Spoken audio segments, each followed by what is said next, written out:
ముఖ్యమంత్రి రేవంత్ను కలిశారు సినీ నటుడు నాగార్జున. ఎందుకు? ఈ భేటీకి సంబంధించిన బ్రేకింగ్ అందుతోంది. సీఎం రేవంత్ను కలిశారు సినీ నటుడు నాగార్జున. హైదరాబాద్ జూబ్లీ హిల్స్ నివాసంలో కలిశారు నాగార్జున. తమ కుమారుడు అఖిల్ వివాహ వేడుకకు ఆహ్వానమిచ్చారు. సీఎంను కలిసి ఆహ్వాన పత్రికను అందజేశారు నాగార్జున దంపతులు.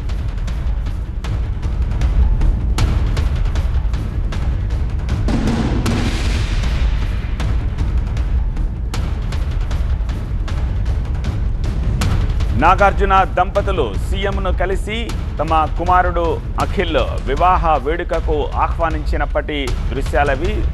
వివాహ వేడుకకు సంబంధించిన ఆహ్వాన పత్రికను అందజేస్తూ పెళ్లికి రావాల్సిందిగా ముఖ్యమంత్రిని నాగార్జున దంపతులు వెళ్ళి ముఖ్యమంత్రిని కలిసి ఆహ్వానించినప్పటి దృశ్యాలవి. ఆయన నివాసంలోనే నాగార్జున సీఎంని కలిసి ఈ వివాహ వేడుకకు ముఖ్యమంత్రిని ఆహ్వానించారు.